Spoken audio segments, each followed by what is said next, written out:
Well, great view, right? I love coming here by myself. Wow, it's beautiful! You're making me want to cry. Oh no, what do we do? Please don't cry! I was an expression, okay? A figure of speech. I'm just... embarrassed. Here you are thanking me, even after you helped me all this time. Let's just have a casual conversation. It's easiest that way. Really? You don't seem like the kind of person who keeps things casual. Well, I guess I used to be more of a stickler for the rules. And you're right, I don't usually open up to the people of my tribe like this. I'm just an eccentric old hag to them. That story's been passed down so long, it might as well be true. But you're just a regular person. The kids of my tribe would have a heart attack if they heard you say that. Granny Itztli is a powerful figure. Be careful around her. That's what they'd say. Well, you are powerful. Are they afraid of you? Some are. Others are mad I always come out on top. A few decades like that, and people stop knowing how to deal with you. What about you? Are you scared of me? We don't find you scary at all. That's because you're not from my tribe.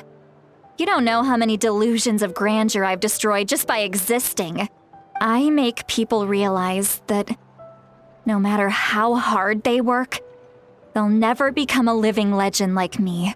Oh, not to brag or anything. Maybe it's hard to believe. Just pretend I never said anything. We believe you. Shilonen has full faith in your abilities, and Ororon didn't seem scared of you. He thinks of you as his granny, right? Yes, but Ororon's a special case. Mawika already told you about her plan. And you've given so much help to Ororon and me. You deserve to learn the full truth. Ororon's not like other people. As I mentioned, he was abandoned as a child. The reason being, his soul is incomplete. The Masters of the Nightwind view this as a bad omen, capable of bringing about illness and misfortune. No one knows who his parents were. He was just left on a rock in the wilderness. It's a miracle he wasn't devoured by some wild beast. The Masters of the Nightwind believe they can see human souls, and in Ororon's incomplete soul, they saw a possibility for Natlan. A possibility to turn Ororon into a vessel for lost souls. The ceremony would allow lost souls to gather within him. Ororon would then be sent to the Night Kingdom to return the souls to their rightful place, strengthening the ley lines and completing the ceremony. Wait, that doesn't sound right. Now you see the problem. When damage occurs to the Night Kingdom, the souls held within disperse and remain adrift, unable to find a way back to the ley lines. This loss of souls damages the Night Kingdom even further. The ceremony can send back countless souls at once, which would benefit the Night Kingdom and the souls themselves. Of course, the vessel, Ororon, would be sacrificed in the process. I wasn't surprised the chief at the time came up with the plan. The ley lines were already in a terrible state. A suitable candidate for the ceremony appears, and now you have the chance to make things better. Of course you're going to take it. When the chief asked for my opinion, I didn't give my approval, but I didn't object either. So they went ahead with the ceremony. It failed, and Ororon escaped with his life. Pathetic, isn't it? By not objecting, I basically gave them the go-ahead. Maybe Maybe they didn't have my explicit approval, but it's not like I did the right thing.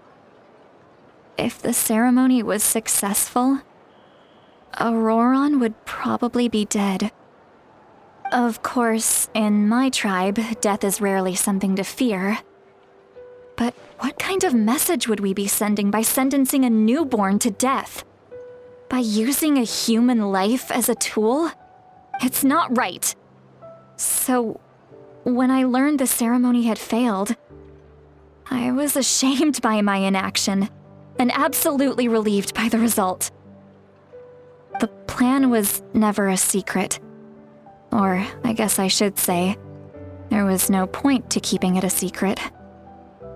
Everyone thought he would be happy he survived, and he never really said anything to the contrary. But just as I was about to put all of it behind me, he asks this question. Would Natlan have been saved if the ceremony succeeded?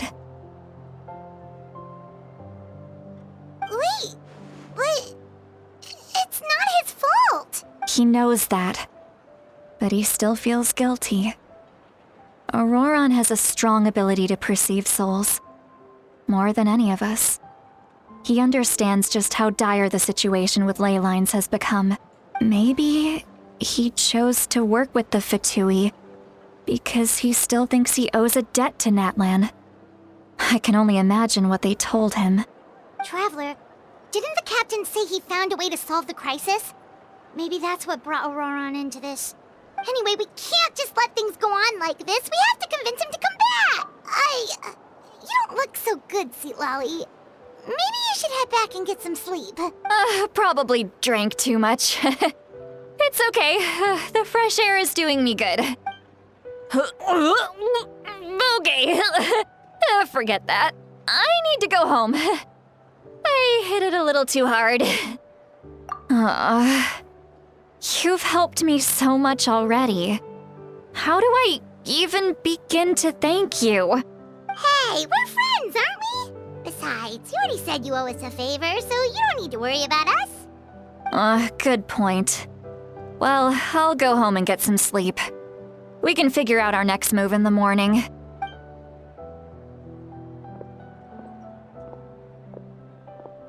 Friends. I like the sound of that.